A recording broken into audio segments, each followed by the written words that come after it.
On the morning of March 4th, 1943, somewhere in the Huon Gulf off New Guinea, a young American pilot looked down through the windscreen of a B-25 at a Japanese soldier in a lifeboat. He had been ordered to do something he would not talk about for the rest of his life. He did it. He came home. He never told his children. If your father served in the Pacific and never told you what he did, this story is part of why. What does it take for an enemy admiral, a man whose entire career is built on never admitting defeat in writing, to sit down at his desk and call your work a fatal blow? In 6 weeks, a 52-year-old American general nobody in Washington had wanted to broke every written rule of air combat in the United States Army and forced the Imperial Japanese Navy to do exactly that. This is how it happened. January 1943, Rabaul, New Britain. A man sits behind a desk in a wooden bunker carved into the side of a volcanic island. The walls smell of damp coral and gun oil. Outside, palm trees lean in the trade wind. Inside, Vice Admiral Gunichi Mikawa, 54 years old, commander of the Imperial Japanese 8th Fleet, opens a single page of typed characters. The report is short. He has read 15 versions of it in the last 6 months. Another convoy has reached Lai, this one, the one before it, the 14 before that. He folds the paper in half. He folds it again. He places it on a stack of identical reports and slides the stack into a drawer. He stands. He walks to the door. He steps out into the heat. Behind him, the drawer is full of small victories no one in Tokyo has bothered to count individually anymore, 3,000 kilometers to the south. Brisbane, Australia. In a different room, behind a different desk, a different man is reading the same numbers from the opposite direction. He is 52 years old. He stands 5 feet 6 inches tall. His hair is going grey at the temples. His name, which has appeared in no American newspaper anyone outside the Army Air Forces could name, is George Churchill Kenney. He has been in this job for less than 6 months. The numbers on the page in front of him are American numbers. 13 separate attack missions over 2 days. Dozens of aircraft launched, 1 ship sunk. He closes the report. He opens a leather-bound journal. He uncaps his pen. He writes 1 sentence. "We are taking it on the chin." He underlines the last 3 words. Then he closes the journal, sets the pen down beside it, and stares at the wall. 6 weeks from this moment, Vice Admiral Mikawa will pick up a pen of his own and write a sentence about George Kenney that no one in Tokyo will want to read. But we are not there yet. To understand how those 2 men ended up writing about the same battle from opposite ends of an ocean, we have to go back. Not far, just 6 months, to a phone call in Washington in July of 1942. The Pentagon was not yet the Pentagon. It was still under construction. The War Department ran out of a temporary building on Constitution Avenue, a structure left over from the last war that had survived long enough to host the beginning of the next one. Inside that building, General Henry Harley Arnold, known to everyone in the Army Air Forces as HAP, was holding a problem he did not know how to solve. General Douglas MacArthur, 62 years old, the senior American commander in the Southwest Pacific, had removed his Allied air commander in Australia, George Brett. Brett had not done what MacArthur wanted done. Brett had not stopped the Japanese from doing what they were doing, and MacArthur, whose memory was long and whose patience was a thin painted line, had cabled Washington with a simple request. Send someone else. Arnold went through his shortlist. He stopped at the top of it. James Doolittle, you know the name. 3 months earlier, on April 18, 1942, Jimmy Doolittle had led 16 Army B-25 bombers off the pitching deck of the USS Hornet and dropped the first American bombs on Tokyo. The raid had done almost nothing in military terms. The aircraft were lost. The crews were scattered across China. Several were captured. 3 of those captured were executed by the Japanese. But the raid had done something the United States desperately needed. It had told America that America could still hit back.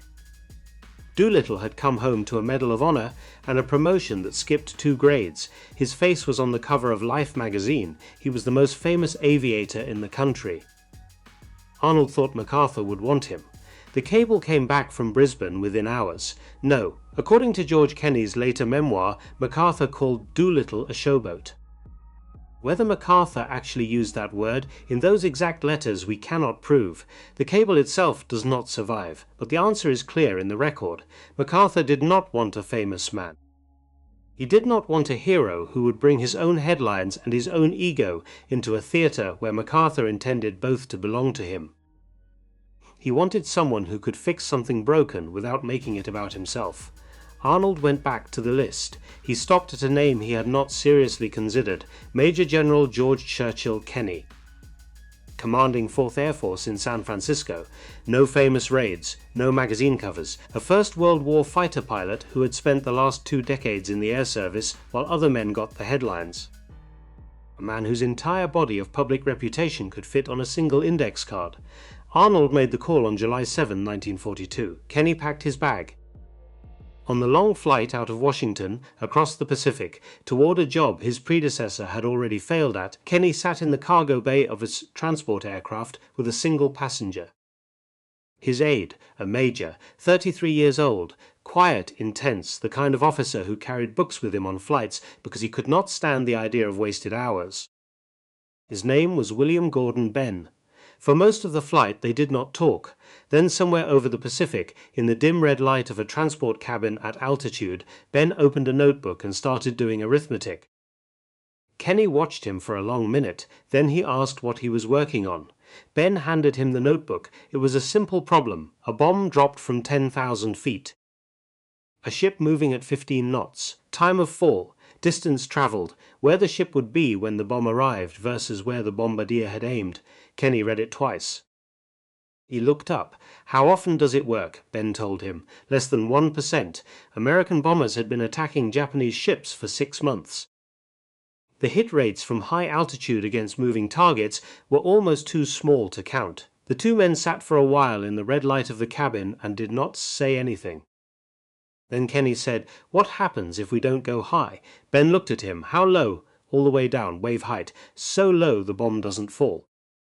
"It skips." Ben did not answer immediately. He took the notebook back. He started a new page. By the time the aircraft landed in Brisbane on July 28, 1942, 2 men in an empty cargo bay had worked out the basic mathematics of a technique that would not officially exist in any United States Army manual for another year. They had not asked Washington for permission. They were not going to. Kenney had come to Australia with a set of ideas he had not put on paper. None of them in the Army Air Force's field manuals. All of them, he believed, things Washington would refuse to approve if he sent the proposal up the chain. So he was not going to send it. He had taken this job knowing his predecessor had been fired for failing inside the rules. He intended to succeed by breaking them. He just had to get through the next morning first. July 29, 1942. Lennon's Hotel, Brisbane. MacArthur had taken over the upper floors. The hallways smelled of cigarettes and the kind of expensive cologne men of his generation still wore in the tropics. Officers in pressed khaki stood at every door. Kenney walked in at the appointed hour. MacArthur did not stand. He gestured to a chair. Then he began to talk. He talked for half an hour without stopping. Kenney sat with his hands on his knees and listened. MacArthur went through the list. Every failure of American air power since December of 1941. The Philippines lost. New Guinea nearly lost. The Japanese moving wherever they pleased. The convoys that arrived month after month carrying soldiers and shells and rice into ports that should have been under fire and were not. Every word MacArthur said was true. Kenney let him finish a sentence about the bombing campaign that had not worked. Then he opened his mouth and interrupted him. "General," he said. MacArthur stopped. Kenney had told him he had not come to Brisbane to talk about what had gone wrong before he arrived. He could not fix the past, and he was not going to try. What he could do was fix what was in front of him. But he needed something first. He needed MacArthur to let him do it his way, not the manual's way. Not Washington's way. His way. If MacArthur wanted a man who would follow orders and manage a slow defeat with proper paperwork, Kenney told him there were other names on Arnold's list. He could be on a transport back to Hawaii in 72 hours, and no one would think less of either of them. The room was quiet. MacArthur looked at him for what Kenney later described as a very long time. Then he stood up. He walked around the desk. He put one hand on Kenney's shoulder. "George," he said, "I think we are going to get along all right." Kenney did not smile. He had just bought himself the only thing he needed, permission to break the rules. He did not yet know that the man who would help him break the most important rule of all, the man working out the mathematics in the cargo bay of that transport 6 days earlier, the man whose notebook contained the answer to the entire problem, would be dead inside of 6 months. He did not know that the squadron leader who would finally fly the technique under fire, an army major named Ed Larner, was still in the United States and would not arrive in theater until autumn. He did not know that Vice Admiral Mikawa, 3,000 kilometers north in a wooden bunker on Rabaul, was at this exact moment receiving another convoy report and filing it without reading the second page. All of that was in the future. What he knew on the morning of July 29, 1942, walking out of Lennon's hotel into the Brisbane sunlight, was that he had just been handed an air force that did not exist yet. And 6 months to build it, before the next convoy left Rabaul. The 63rd Bomb Squadron, 43rd Bomb Group, was stationed at Mariba in the far north of Queensland, 2,000 miles from anywhere that mattered and one bad day's flight from the airfields the Japanese held across the Coral Sea. This was where Kenney sent William Benn, not to fly a desk, not to brief other men, to take the idea he had drawn in a notebook in the cargo bay of a transport aircraft and turn it into something that could sink a ship. The aircraft Ben had to work with was the B-17 Flying Fortress, 4 engines, 60,000 pounds loaded, designed by men in Seattle in the late 1930s to drop bombs from 25,000 feet using a precision sight that depended on stable, level flight at altitude. The B-17 was not designed to fly 50 feet above the ocean at full throttle directly at an armed warship. The men who designed it would have considered such a thing a misuse of the aircraft so severe that it would have voided every warranty in the contract.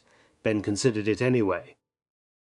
He worked through the autumn. He took aircraft up and brought them down low over the water off the coast of New Guinea. He had crews drop bombs at angles no manual described. He watched bombs explode in mid-air when fuses set for high-altitude release went off too early at low level. He found bombs that hit the water and stopped because the impact angle was wrong. He found bombs that hit the water and went under because they were dropped at the wrong speed. He kept changing variables until something worked. On the night of October 23, 1942, off the coast of Rabaul, William Gordon Benn brought a B-17 down to wave height and dropped a 500-pound bomb at a Japanese ship. The bomb left the aircraft nearly horizontal. It hit the water short of the hull. It skipped once. It hit the side of the ship below the waterline. It was the first successful skip-bombing attack of the Pacific War. It was also immediately the source of a new and worse problem.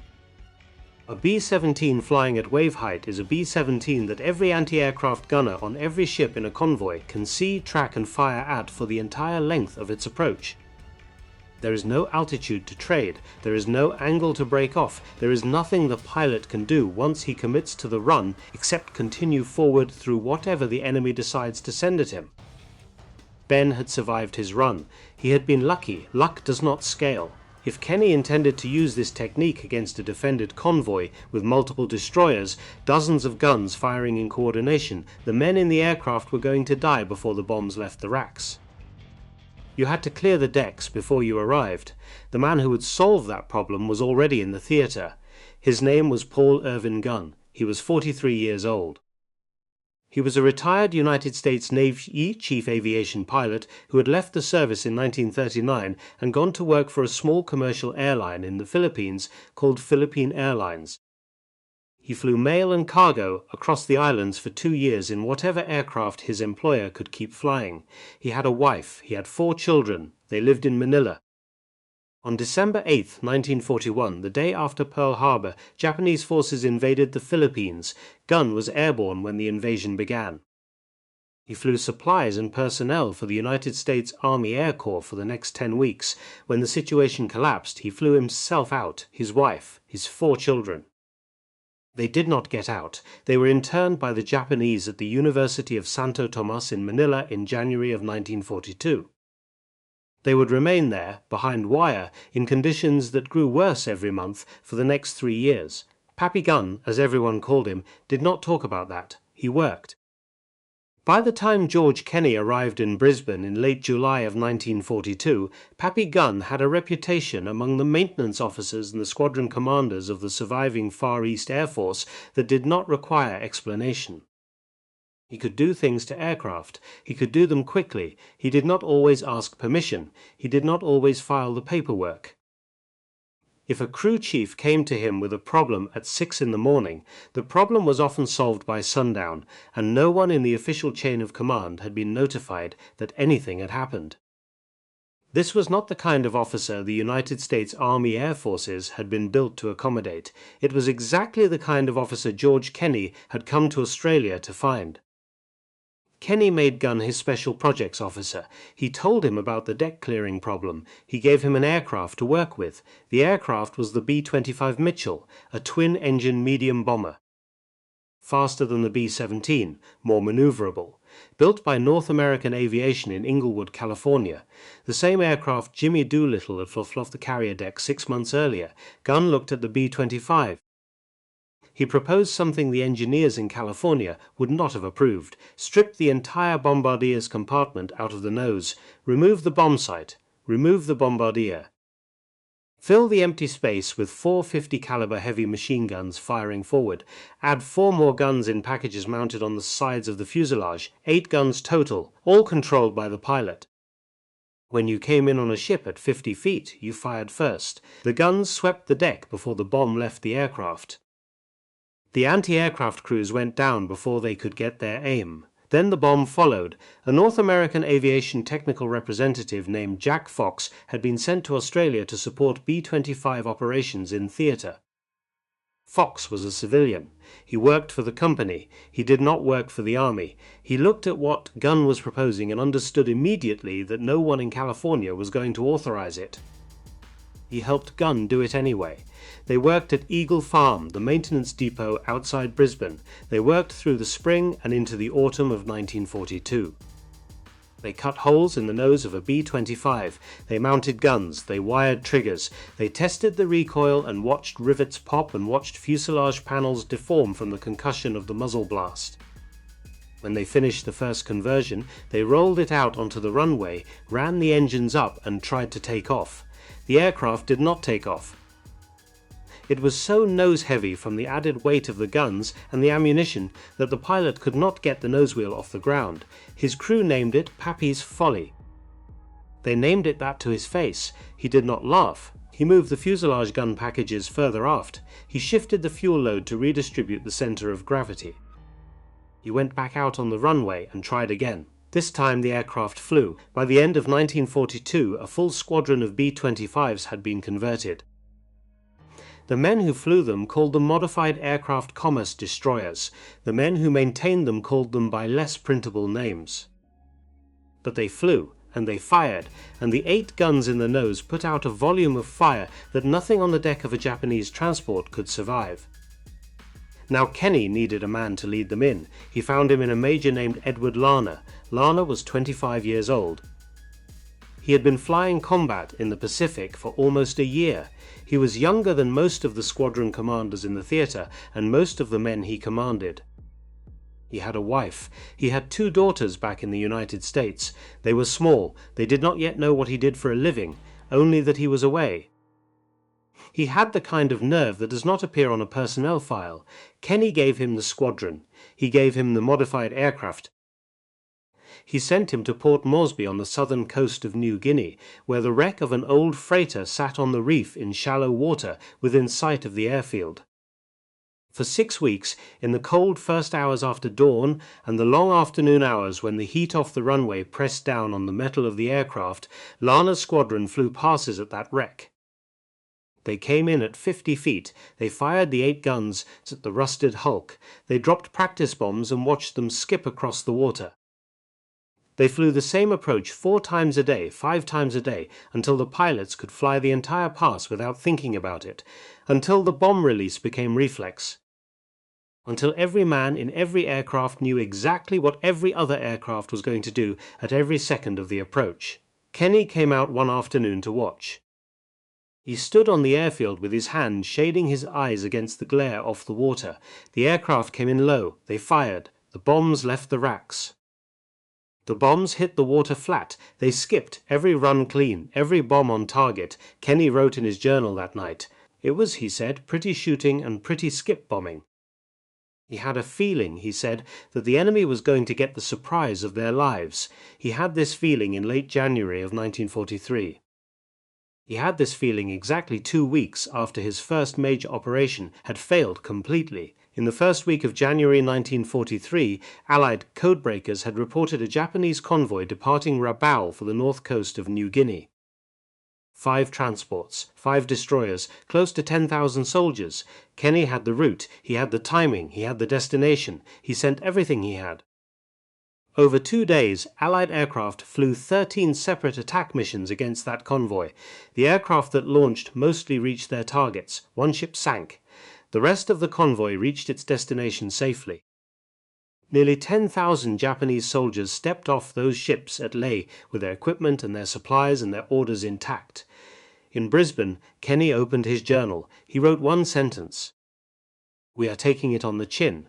What that sentence does not say, and what almost no account of these months has ever bothered to mention, is that Kenney came very close in January of 1943 to losing his job. He had been 6 months in command. He had spent enormous resources on aircraft modifications no one in Washington had approved. He had reorganized his bomber wings around a doctrine that did not exist in any manual, and he had just demonstrated, in front of MacArthur and in front of his own staff, that an entire 2-day air offensive against a Japanese convoy could be conducted at the maximum effort of his command and produce 1 sunk ship. MacArthur said nothing, but MacArthur had said nothing to George Brett too, right up until the moment he had cabled Washington to have Brett removed. Kenney did not write this down in his journal.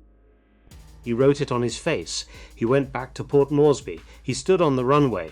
He watched Larner's squadron make pass after pass at the wrecked freighter on the reef. He waited for the next convoy. He did not know yet that the man who had made the entire system possible was about to vanish. On January 18, 1943, 2 weeks after the failed convoy attack, Major William Gordon Benn took off from Port Moresby on what should have been a routine flight. He never came back. No radio call, no wreckage found in the years that followed, no witnesses on the ground who saw the aircraft go down. He was 33 years old. The Army filed the paperwork the way the Army filed all such paperwork. Missing in action, presumed killed in the line of duty. A letter went to his next of kin. A telegram went somewhere. The man who had worked out the mathematics in the cargo bay of that transport aircraft on the flight from Washington. The man who had taken a 4-engine bomber down to wave height and proved that the impossible was simply arithmetic. The man whose notebook contained the answer to the entire problem that George Kenney had come to the Pacific to solve. He did not live to see his answer used. The men in Larner's squadron, the pilots Benn had briefed personally on the technique he had developed. The men who would fly that technique against a real convoy 6 weeks later, they knew what they owed him. Most of the histories written about the Battle of the Bismarck Sea do not put his name in the story. You should know it now. While Benn was being filed away as missing in action, far to the north in Tokyo, the Imperial General Headquarters was making a decision. The garrison at Lae was running short. Guadalcanal had collapsed in early February. The Japanese had withdrawn from the Solomons. The line in the Southwest Pacific had moved, now it had to hold. Tokyo ordered a major reinforcement of Lae. 8 transports, 8 destroyers, 6,900 soldiers of the 51st Infantry Division under the command of Lieutenant General Hidemitsu Nakano. And at the request of the officer who would command the convoy at sea, a rear admiral named Masatomi Kimura, 51 years old, an experienced surface warfare officer with a quiet manner and a reputation for caution, approximately 100 fighter aircraft assigned to rotating protective cover, with roughly 30 in the air at any one time. Kimura asked Vice Admiral Mikawa about the air threat. Mikawa answered with the record. The Americans had been attacking Japanese convoys for a year. Most of those convoys had arrived. The last one had lost a single ship to 13 separate American missions. This convoy would have better air cover than any of them. There was no reason to expect a different outcome. The convoy departed Simpson Harbor at Rabaul at midnight on February 28, 1943. The weather that night was overcast, low cloud, poor visibility. The kind of weather that had protected every Japanese convoy that had run this route in the past 6 months. Kimura held a steady course along the northern coast of New Britain. For the first day, the cloud stayed with him. On the morning of March 2, the cloud broke. Allied reconnaissance aircraft found the convoy almost immediately. B-17s came in from altitude that afternoon. Bombs fell from 25,000 feet at ships maneuvering hard below, the familiar pattern. One transport went down, 2 more were damaged. Kimura filed his report to Rabaul that evening. Losses acceptable. Still proceeding, he ordered the convoy to hold its course. There was no reason to change anything. The attack had come exactly as he expected. From the altitude where American bombs always came from, with the results American bombs usually produced, the cost was inside the margin he had been ordered to accept. He was still thinking that when the sun came up the next morning, March 3, 1943, the Huon Gulf, off the northeast coast of New Guinea, was getting close. Roughly 30 Japanese fighters were circling above the convoy in slow, steady patterns, with another 70 in reserve cycling up from Lae and Rabaul. The anti-aircraft crews on every ship were at their stations. Every gun was trained upward, at the altitude where American bombers always came from. Radar picked up aircraft approaching from the southeast. Kimura looked toward the horizon. The first thing the lookout on one of the destroyers saw was wrong. Not wrong like an unexpected maneuver, wrong like something that made no sense at all. The aircraft were not at altitude. They were at the water. Major Ed Larner's squadron of B-25s came in so low that the spray off the wave tops was visible from the bridges of the ships. 50 feet above the surface, maybe less. Moving at 300 miles an hour, straight toward the convoy, following the line where the sea met the air. 8 guns in the nose of each aircraft opened up before the ship's anti-aircraft crews understood what they were looking at. The 50 caliber rounds hit the deck of the nearest transport first. They swept across it from bow to stern. The gun crews on that ship went down before any of them had time to bring a weapon to bear. Then Larner dropped. The bomb left the aircraft nearly horizontal. It hit the water short of the transport's hull. It skipped once. It hit below the waterline. The explosion came up through the ship's belly. Larner pulled up hard through the smoke. He came out, the other side still flying. Behind him, the rest of the squadron was already on its run. The anti-aircraft guns could not find them. The mounts had been designed for targets at 2,000 feet and above. These aircraft were at 50. The barrels could not depress far enough. The crews tried anyway. They traversed their guns as low as the mounts would allow and fired into the empty space where the B-25s had been a half-second earlier.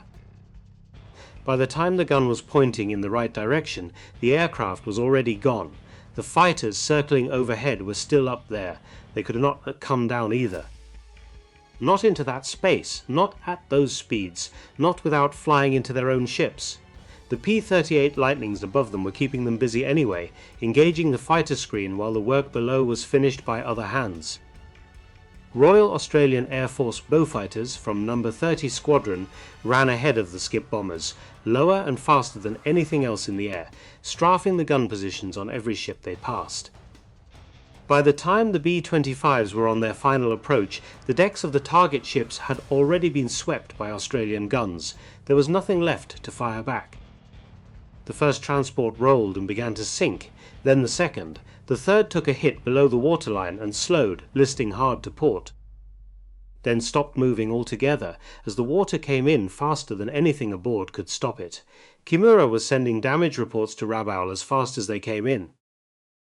The reports were getting harder to send. His own ship was maneuvering hard now, turning to put its stern toward the attackers, trying to give the guns a better angle. There was no better angle. The attack was coming from the water. Every defensive calculation his crews had trained for had assumed the attack came from the sky. By midday on March 3, 4 of the 8 transports were gone. The attacks continued through the afternoon, wave after wave coming in from different directions at different altitudes in rotating sequences that gave the gun crews no time to reset between passes. Kimura's destroyers were maneuvering to cover what remained of the transports, trying to pick up men from the water between attacks. A destroyer took a hit and slowed, then another. The convoy that had left Rabaul 3 days earlier as the strongest Japanese resupply effort of the entire New Guinea campaign was coming apart in the Wan Gulf under a form of air attack that none of the men aboard had ever encountered or been trained to defend against. When darkness fell, the survivors believed they had reached the worst of it. They were wrong. The PT boats were already on their way. The PT boats came in after dark. They moved through a field of debris that stretched for miles, pieces of ship hull, pieces of cargo, pieces of men, lifeboats, rafts. The dim glow of small lanterns where survivors had managed to find each other in the water. The PT boats were not there to rescue, they were there to finish. Through the night of March 3 and into the morning of March 4, the boats worked their way through the wreckage of the Japanese convoy. They fired their guns at lifeboats. They fired into the water where men were swimming. They fired at anything that moved. This was an order. The order had come from George Kenney. He gave it in writing. He gave it in advance. He gave it knowing exactly what it meant. In his memoir, written a decade later, he explained his reasoning in language that was direct and not apologetic. The Japanese soldiers in the water, he wrote, were not civilians. They were the same men who had killed Australian troops at Buna. The same men who would kill more Australian troops if they reached shore. Every man pulled from the water alive was a man who would be fighting Allied troops within a month. He believed that. He wrote it down without hedging. There is no record that anyone in his command refused the order. There is record of how the men who carried it out felt about it. Some of the American pilots who strafed lifeboats on March 4, 1943, came home after the war and never talked about it. Some of them talked about it once, to a son or a daughter, late at night in a kitchen, and then never again. Some of them wrote it down for historians decades later, and asked that their names be withheld. This part of the story is not in the official histories.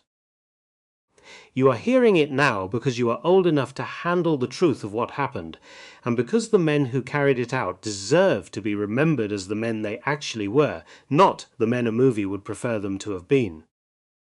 By the morning of March 4, 1943, the work was finished. The final accounting, according to the Senshi Sosho, the official Japanese war history compiled after the surrender from the records that survived, was as follows. Of the 8 transports that had departed Simpson Harbor on the night of February 28, none reached Leh. Of the 8 destroyers that escorted them, 4 were sunk. 4 returned to Rabaul, carrying survivors. Of the 6,900 soldiers of the 51st Infantry Division, approximately 2,890 died in the water or on the sinking ships. Approximately 850 Japanese sailors died with them. American losses for the 3-day battle, 6 aircraft, 13 men. In Rabaul, on the evening of March 4, Vice Admiral Gunichi Mikawa received the final accounting. He had no immediate response that anyone recorded. What he did in the days that followed was draft a communication to Tokyo. The exact text has been disputed by historians for decades. The phrase most often attributed to him, the phrase that has appeared in English-language histories of the war for 60 years, the phrase that says the success of the American Air Force in that battle dealt a fatal blow to the South Pacific, may not be his words verbatim. The original Japanese sources are fragmentary. The Senshi Sosho, compiled later, uses similar language without specific attribution. What is not in dispute is the assessment itself, a fatal blow, not a setback.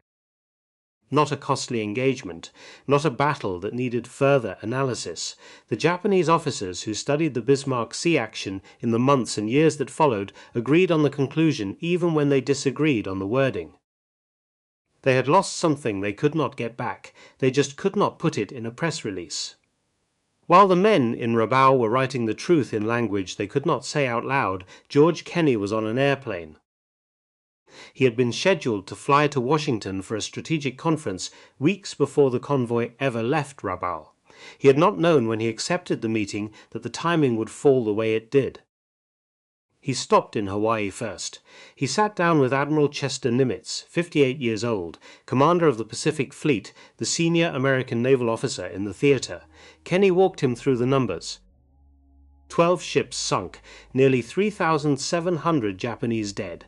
The Japanese reinforcement of Leh stopped completely. Nimitz listened without interrupting. When Kenney finished, Nimitz looked at him and asked one question. "How many planes did we lose?" Kenney said 6. Nimitz did not say anything more. He let Kenney continue on to Washington. In the briefing rooms of the War Department, the Battle of the Bismarck Sea was received as good news, which it was. MacArthur issued a statement. The press ran the story. Kenney's name appeared in a few of the dispatches. Hap Arnold was pleased. George Marshall was pleased. But in those rooms, among the men who were running the American war effort from behind desks in Washington, no one asked the question that would have unlocked what the battle actually meant. No one asked, what changes now? Not because they were careless, because the battle, from where they sat, looked like a larger version of other battles they had already absorbed and moved past. Air power had destroyed a convoy. That was good. What was next? They were managing a war on 2 oceans. They were thinking about North Africa, the Pacific logistics chain, the schedule for the invasion of Europe. They filed the Bismarck Sea under victory and moved on. What they did not see, what almost no one in Washington saw that spring, was the second-order consequence sitting underneath the numbers. Kenney had not just sunk 12 ships. He had demonstrated, in conditions that could not be argued with, that a properly equipped and trained land-based air force could deny Japan the ability to move troops and supplies by sea, in daylight, anywhere within range of his airfields. And that range was about to start growing. Through the rest of 1943 and into 1944, MacArthur's forces moved up the New Guinea coast, Leh, Finschhafen, Hollandia, Wakte, Biak.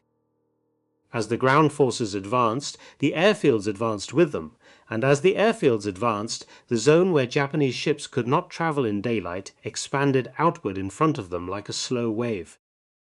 Rabaul, the great fortress that had anchored the entire Japanese position in the southwest Pacific for 2 years, sat at the centers of that wave. It was not captured. It was not assaulted. It was not defeated in any battle that you will find on a list of named engagements. It was bypassed. 100,000 Japanese soldiers stayed dug into the tunnels and bunkers on that island for the rest of the war. The food that had been arriving by ship stopped arriving. The reinforcements stopped arriving. The orders stopped arriving. They rationed what they had. They tended their gardens. They listened to American radio. They waited for an assault that never came. The war moved past them toward the Philippines, toward the home islands, toward the end. MacArthur walked around Rabaul without firing a shot. That decision, which historians still cite as one of the most efficient strategic moves of the entire Pacific War, rested on a foundation that George Kenney had built on a practice field outside Port Moresby. Flying passes at a wrecked freighter on a reef, 6 weeks before anyone had heard of the Bismarck Sea. While the strategic consequences played out across the next 2 years, the men who had made it possible were already disappearing. On April 30th, 1943, 58 days after the convoy went down in the Huon Gulf, Major Edward Larner brought his B-25 in to land at Dobodura Airfield in New Guinea the way he always did. Diving low over the field, pulling up sharp at the end.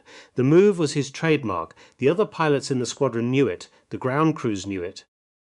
He had done it 100 times. That day his aircraft was carrying a full crew and passengers. He pulled up, the aircraft stalled, it went into a flat spin. It hit the ground and burned. There were no survivors. He was 25 years old. He left behind a wife and 2 daughters. The daughters were small. They would grow up knowing their father had been a hero, knowing he had led the attack at the Bismarck Sea, knowing he had been killed in the line of duty. They would not know, because nobody would tell them in any way they could understand, that he had survived the most dangerous mission of the Pacific War and had been killed 2 months later doing a maneuver he had done 100 times. The war has its own way of taking the men it takes. It does not always wait for combat. Major William Benn had been gone for 3 months by the time Larner died. His remains were never recovered. His name appears on a memorial wall in Honolulu. The aircraft he was flying on January 18, 1943 was never found. After the war, Kenney wrote his memoir. He called it General Kenney Reports. He wrote it the way he did everything, direct, unadorned, without much sentiment. He described the campaigns and the aircraft and the decisions and the men he had worked with and the men he had lost. There is no airport named after Kenney. There is no statue outside the Air Force Academy. There is no film with his name in the title. He died in 1977 at the age of 88, having spent his retirement years writing books that almost no one read. The modified B-25, the aircraft Pappy Gunn, had built without permission, the one Washington had tried to ground before it ever flew in combat, became the standard configuration for low-altitude strafer aircraft across the Pacific War. North American aviation eventually incorporated the modification into later production models. The technique William Benn had proved in October of 1942 became Allied doctrine in every theater where ships needed sinking. Captain Tamechi Hara, an Imperial Japanese Navy destroyer commander who served through the Solomon Islands campaign, survived the war. He published his memoir in 1961. He devoted more pages to the Bismarck Sea than most American histories have ever given to George Kenney's entire career. He wrote one line about that morning that the official American record has never matched. Japan's defeat there, he wrote, was unbelievable. Never was there such a debacle. Sometimes the clearest account of what you did comes from the man you did it to. Go back to January of 1943 for a moment. 2 men, 2 desks, 3,000 kilometers apart. The same set of numbers. One of them folded the paper and stepped outside. The system was working. There was nothing to reassess. The other one opened his journal and wrote, "We are taking it on the chin." 6 weeks later, the first man wrote a sentence about the second man that he could not say out loud. A sentence that history is still arguing about the precise wording of 80 years later. He did not have to name George Kenney. He did not name the technique, or the aircraft, or the men who had built it. He did not have to. The convoy that left Rabaul in February of 1943 was the last one of its kind. That fact, by itself, said everything the official record left out. If your father served in the Pacific, or your uncle, or your grandfather, or anyone in your family who came back from those years and did not talk much about them, I want you to do something for me. Leave their name in the comments, not the whole story, just the name. The unit if you know it, the island if you remember it, something he said once that you have never forgotten. Because the day the last person who remembers him is gone, that is the day he is really gone, and that day does not have to come yet.